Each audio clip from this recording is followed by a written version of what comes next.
This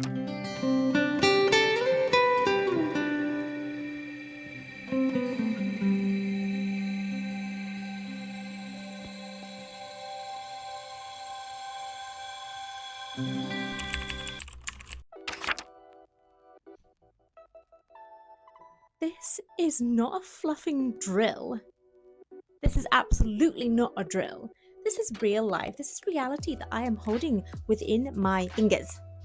It's TBR Game 2.0. She's here, she's printed, and she's so exciting. I am going to talk through all of the additions that I've made to this, whilst also recapping generally what my TBR game does and what it's for, why I created it, and let's just get started. I am so excited. The quality, by the way, stunning. So first up, let me tell you a little bit about why I created this TBR game. You can see behind me, there are quite a lot of books on my shelves, and I would say I have read around 55% of them. So there are lots of books on my shelves that I haven't read yet, that I really want to. There are books on here that I am so excited to read. They just fall down the list and something swoops in and gets top billing because I'm overexcited about it, and then they fall and fall and fall, and before I know it, I forgot I even bought them, which is where I end up buying the same book twice. So like many other people that I have found on the BookTube community, I created a TBR game. And this started out very simply drawn on a piece of paper, and then I thought I'd get a little creative. I haven't got a little creative art-wise in a very long time, but I started a Canva account and I built what I thought was a really cool looking board game. It went through many stages of drafting, and then I sent it to printers. This is a part where I mentioned that my partner is a graphic designer and also works for a printing company, so I had contacts, and I got my first TBR game printed, and I have used it now for, I think, maybe September, October, November, December, January, February. And I have used it now for 6 months, and whilst it has not curbed my purchasing habits, it has definitely made me read some books that I otherwise would have left. I'm really enjoying the process. I love filming my TBR game. I love the process of picking out which books I'm going to use with the prompts, and it's just an all-round good time. But I noticed that it was, funnily enough, very focused on reading, and whilst I am first and foremost, shock, a reader, that's why we're here, I also find that being a reader makes you become, I don't know about you guys, but a little bit of a recluse. And I love being at home. I love my peace. I love my quiet. I am more than happy in my own company, and that is not a bad thing. Full stop. But in 2024 and forever, I would like to push myself out of my comfort zone a little extra, because whilst I love my peace and quiet and will continue to value those moments that I have, I also have a social side, and there's a side of me that wants to experience new things and explore the world. And when I say the world, I mean starting with my city. I'm lucky to live locally to a beautiful city, and it is the city of literature, funnily enough, and there are so many beautiful things to do and see there. I don't think I'm taking advantage of them enough. So that's when TBR 2.0 was imagined, and I wanted to incorporate all of my usual reading prompts whilst also adding a little something extra. So let me show you first of all TBR 1.0, the original. This obviously isn't the one drawn on paper. I don't know where that ended up. That would have been really fun to compare, but I don't know where it ended up. The colouring's a little bit different on this one. I definitely like the newer one better. I'm hoping that my ring light isn't ruining that for you. So here it is. You've probably seen it before if you've watched any of my TBR game videos, but the goal was just to work your way around to finish, picking up prompts along the way. The gold coins are remaining in the new game. They are bonus coins, and some of those include doubling up on prompts, so you can use 2 prompts for 1 book. The cards here that you can see, they are the prompt cards, so I then pick from my prompt pack pile. Try saying that quickly. There are a couple of sticking points. Obviously, a board game would not be a board game without a little loss, so there are things like this where they say go back to the start, you lose coins. I should mention at this point that it's really hard to hold this and also talk and point. Why did I do it like this? I don't know, but we're here now. These coins here Hi. They have a number between 1 and 5, and that equates to pound coins. You'll see if you've watched any of my gameplays that I have little black coins that I pull out and count them. By the end of the game, I will have a certain number of coins, and that can equate to how many pounds I can spend on a book. I have not been sticking to that by far. But I like the concept, and I will continue to use the concept. Just probably won't put it into practice. I'm gonna try. I have added a few things. There are now no blank spots like this one, but I have removed a couple of things. So I discovered I didn't enjoy the rewards. There's one for less than £3 and one for less than £5, and the challenge was to find likely a second-hand book for less than £3 or less than £5. I kind of do that anyway, so it felt like it wasn't a fun challenge for me anymore, so I just removed it. But anyway, we don't need to look at this anymore. This is in the past. Let me show you the new one.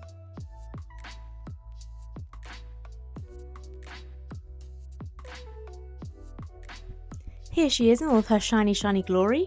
That gloss paper. Look at the colour. The colour is so much brighter in this one. I'm really pleased.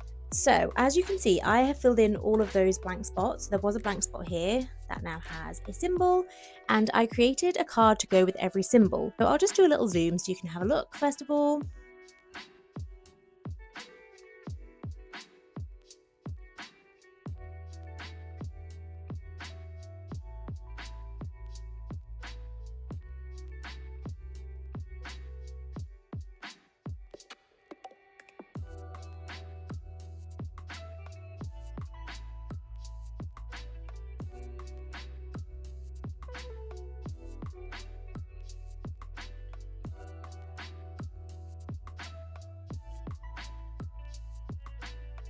So instead of blank spaces, there are now 9 picture cards that you can land on, and I have the corresponding card to go with them.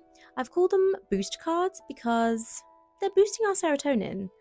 And this one, if you could focus, that would be fab. I cannot get this to focus whatsoever, but they are a couple of pinky fingers linking. And that is poll your friends. I did already have this on the board. I didn't have a corresponding card to go with it. So if I picked it when I was playing the game, I would often forget that I had done that and not poll my friends. So this just keeps me accountable for polling my friends. So basically I can kind of do what I want, but usually I would pick 3 books that I'm interested in and I would send them to my friends and say which one should I pick up. And they would vote and I would usually listen. The next boost card we have is this little typewriter and the prompt is write in a journal. I have tried in 2024 to pick up journaling again, and I have been really enjoying it. So I think this will just make for an interesting morning or an interesting evening where I can just sit down, put some music on and get all my feelings out on paper. And maybe film it while I'm there, although I won't be filming what I'm writing because nobody needs to be in my inner mind. Nobody. I don't even want to be here. Next up we have possibly my favourite one, and that is a little coffee cup here. And as you can probably expect, it is take your book to a coffee shop. This is perfect for when I'm doing my silent book club because naturally every other week I'm going to a coffee shop with my book and getting a coffee and reading there, but also it will prompt me to step outside of my comfort zone and go to these places on my own. I have been trialing it the last couple of weeks where I go to a coffee shop and have my lunch there whilst I'm at work. I take my iPad, I read an ebook, I put my headphones in and block out the noise of everybody. I am shocked at how comfortable I feel doing that. I always thought that people would judge you and look at you and wonder why you're alone, first of all, but nobody cares. Nobody cares. I almost guarantee it. Next up, we have this really sweet little illustration, and it's a cinnamon bun, my very, very favourite thing to eat. And the prompt is, bake whilst you read. Naturally for me, this is going to mean putting my headphones in and listening to an audiobook, but you could prop up your book like a recipe book and turn the pages as and when your fingers are not covered in food. But for me, it'll be an audiobook. And the reason why I put this prompt into the game is because I love baking, but I never make the time to do it. I moved house last year in summertime, and for maybe 6 months, we were heavily renovating, and it was stressful and we were not really living our lives the way we wanted to live our lives. We were just kind of getting by until things were finished. Now we're in a position where there is still a lot to do in the house, but mostly it's livable. I mean, look around me, it looks like a house, it looks like a home. It's a comfortable place to be now, and I would like to get back into baking. It's more so of an autumnal thing that I prefer to do, but I would like to try my hand at different recipes and just see what I can make. I cannot make cookies, so I would like to continue trying until I get the right recipe. All I want is like the bakery cookies that you get from the supermarket, where they are big chocolate chip cookies, they're crispy around the outside and gooey in the middle. I cannot make them to save my life. They come out wrong every single time. They come out cakey, they go too flat. I don't know what I'm doing wrong. So trial and error. Trial and error. Next up is an old familiar, and that is my TBR jar. So the prompt is, as you already know, pick from your TBR jar. She is behind me, right there, my TBR jar. And this is a very important prompt for me to have in my game, but also one of the ones I dread most of all, because my TBR jar includes all the titles from, I think you can just see it, my very top shelf. And it's books that I have either owned for a very long time or that I have purchased and then thought, you know what, I don't feel like reading this right now, continually for months, and then they get relegated to the top shelf. But the TBR jar card makes me go in that jar, pick out a title, and read it. I do actually have one for March that I need to read. I haven't started it yet, and we are on the 22nd of March, probably. Who knows? Yeah, I need to read that. I have quite a few books to read for my TBR game for March, and I don't think I'm going to complete it this month. We tried. Next up, we have this cute little book illustration with some flowers coming out of it, and the prompt is to visit a library or a charity shop. Another one of the things I wanted to do in 2024 was to make more use of my local library.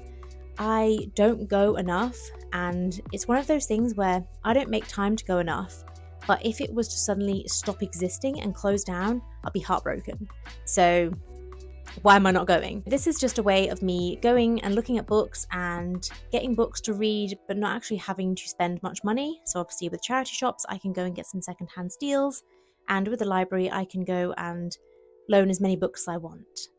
Not as many as I did in February because that was almost unmanageable, but I did manage it. So we're down to the last three, and we have a little cocktail. I don't know if that's focusing, that's editing Jess's problem. And the prompt is to make a cocktail. And this can obviously be switched up to if I don't want to drink alcohol, I can obviously make a mocktail, I can make a smoothie. I'm putting it in to make me spend more time in the kitchen. So aside from baking, I love making cocktails. In winter, I created a signature winter cocktail. It had spices and cinnamon in, it had spiced rum and cloudy apple juice, cinnamon sticks, orange. Honestly, it was so beautiful. But now we are not in winter anymore. I need to come up with another creation, but I'm also tempted to buy lots of frozen fruit and zhuzh up a smoothie. So it's just wide open for me. I think the idea of making a smoothie or a mocktail or a cocktail and sitting in the garden with my book, please.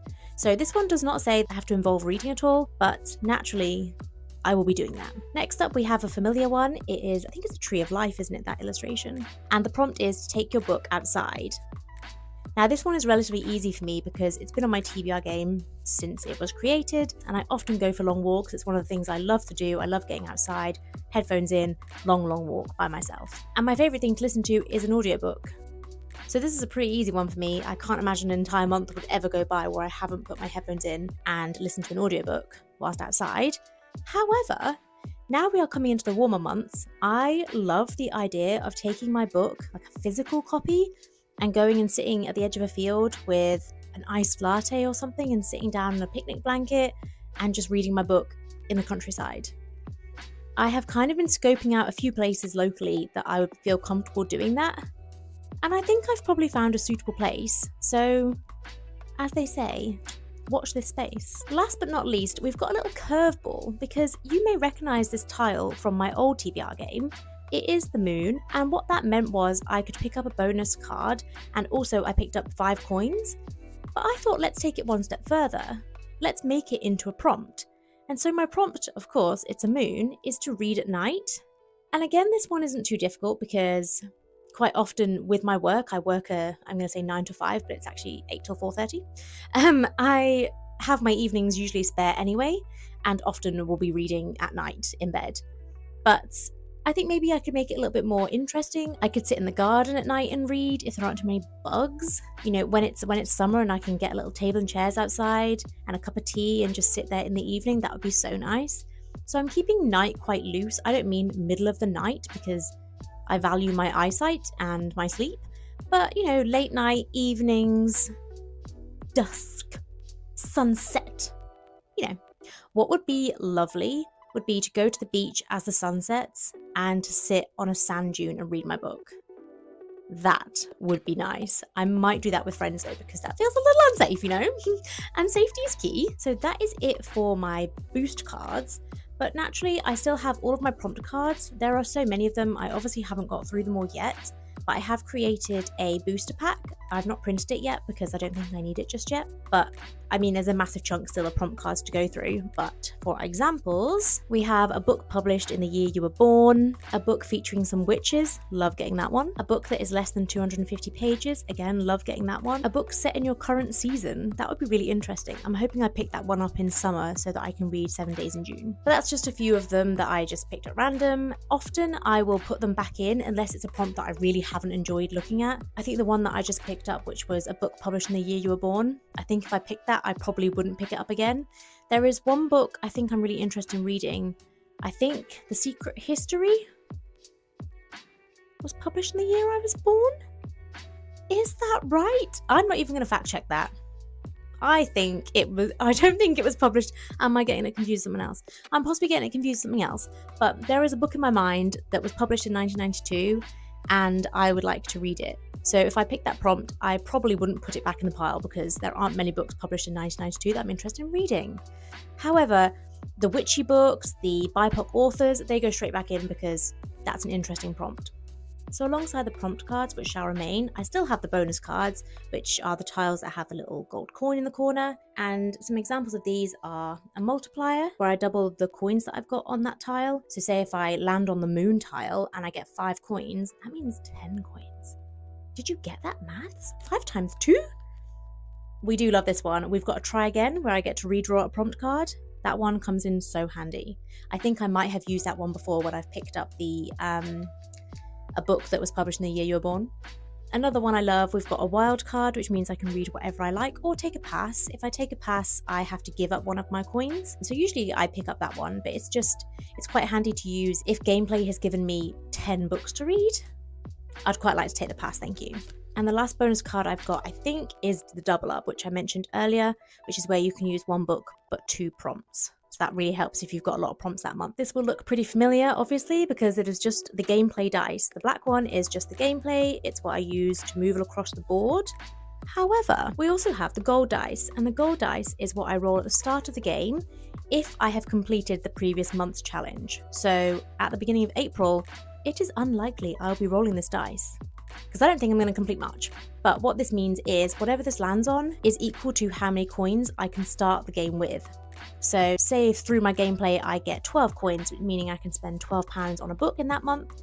If I have rolled this first and it comes to 4, that means I get to spend a total of £16 that month. Was that the correct maths? Who knows? Who cares? What do you think I am, an accountant or something? Don't be silly. So that is TBR Game 2.0. But my friend, it is not over just yet. Let me tell you about Spooky Book Bingo. This is just an A4 piece of paper that I also designed on Canva. She's thick. I hope that sounds as good as it sounds in real life. It is no surprise if you've watched any of my videos before, I love horror books. I want to consume all of the horror literature there is, except maybe some of the really old weird stuff. And I thought a Spooky Book Bingo would help me in my quest. I don't think I'm going to limit myself to a month or a quarter, spoken like a true accountant, or a year. I think I'm just going to keep going until I have filled up the board. But there are prompts on it like a normal bingo board. You've seen a bingo board before, right? There are just prompts on it. Can I see? Can I see with you? Is that okay? Let me get the ring light out of the way. There we go. So there are prompts on every single tile. It's a 5x5, and that makes 5, 10, 15, 20, 25, 25 tiles? Oh, 5, 10, 15, 20, 25. I swear I am genuinely an accountant. I'm not kidding. I know, hard to believe, right? And look at the little ghost in the middle. The ghost is really cute. Wait, can you see him? Yeah. And the ghost on the back as well. So it says Spooky Book Bingo and then the little ghost. We love him. And so some examples of them are gore, starts on a stormy night. That's a good one. Creature feature, cannibals, AI, moon, unhinged woman, teeth, witches, blood in the title, myth or urban legend, gothic, spora, bone in the title, etc, etc. And at the end of each row, there is a little coin and it says £5. So when I have completed a row or a diagonal row, what do you call them? A diagonal sequence, I can reward myself and spend £5 on a book or add £5 to my monthly count, whatever book I'm going to buy in that month. A little spooky book bingo, just a little sneaky extra. I think that is everything. I think I've covered everything. If you have any questions, please always drop them down below. I love talking about this TBR game. In April, I will also be doing G's Magical Readathon. I will tag that down below. I'm still going to try and do my TBR game and see if I can link up my prompts for the readathon and my prompts for my TBR game, and we'll see how that goes. But no pressure, if I have to skip April for my TBR game, that is fine. I will come back around in May. But yes, comment down below if you have any questions, any comments, any tweaks you think I can make. I am so up for a TBR game 3.0. I'm just really excited to play it now. I want to play it now. I've already done a couple of trial runs just to see what I get, and it's just so much fun, honestly. Making reading extra fun, as if reading isn't fun enough. I want double the fun. I want so much fun, I don't know how to handle it. I don't know what to do with myself. I'm having so much fun. Anyway, thank you so much for watching. As always, it has been a true delight speaking at you. Thank you for taking the time out of your day, your evening, your night, your morning to sit here and listen to me talk about my pride and joy, my TBR game. As always, any recommendations, always happy to hear from you. But otherwise, I will see you in a video very, very soon. Thank you so much for watching. Bye.